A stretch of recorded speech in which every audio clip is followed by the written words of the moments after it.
Okay, ang gagawin po natin ngayon parang laro. Magge-game po tayo. Game na seryoso. Why? Because this tackles a very important topic, the rapture. Game tayo, fun siya, pero at the same time, makukuha natin yung pinaka-tumbok na mga sagot. Okay, so punong-puno po tayo ng salitang why or bakit. Okay? So umpisahan po natin, no? Hindi po ako magre-repeat dito. So if you want to repeat everything, you have to play the video again on its entirety. Thank you. So mag-uumpisa na po tayo. Number 1. Bakit mayroong rapture? Again, bakit mayroong rapture? Sagot.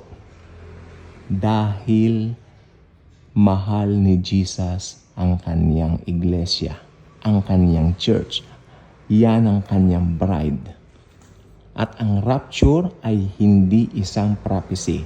Ang rapture ay revelation, exclusive revelation kay Paul. Number 2. Bakit hindi ibinigay ni Jesus ang eksaktong date ng rapture? Bakit wala itong palatandaan?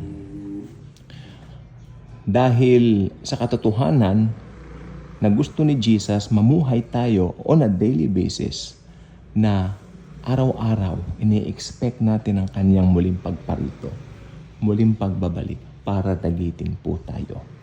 Number 3. Bakit mayroong mga tao na may hati-hati na pananaw regarding sa rapture? Sagot. Dahil kakulangan ng kaalaman,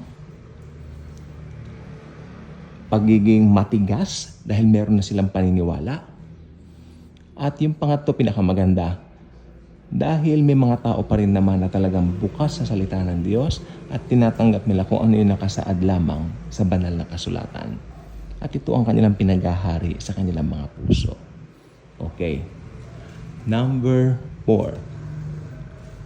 Bakit magkakaroon ng rewarding sa langit pagkatapos ng rapture? Dahil ang Panginoong Jesus ay mabuting Diyos. Meron siyang reward sa bawat gumagawa ng mabuti. Take note, hindi upang maligtas. Okay? Bagkus dahil sila ay ligtas na.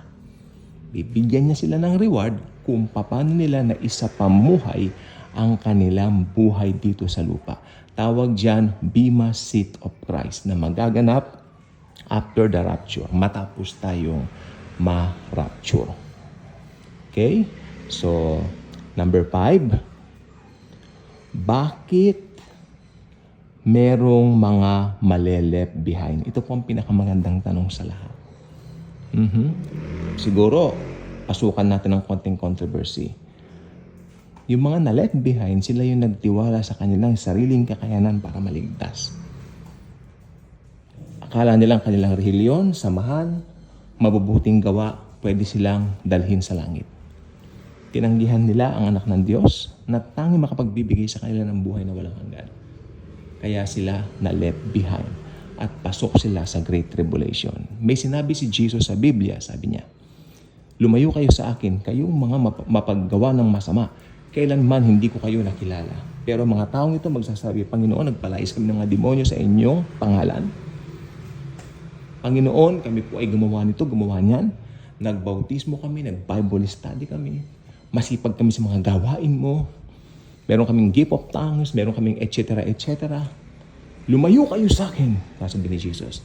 Kailanman hindi ko kayo nakilala. Again, ang aking patakaran dito sa 5 minutong video ito, kung may gusto pa kayong tanungin doon sa 5 tanong na yan, ulitin na lang po niyo itong video. Dahil nandito po lahat yung pinaka-importante mga tanong na simple lang naman po na parang nasa game. Okay? Salamat po. Jesus truly loves us all.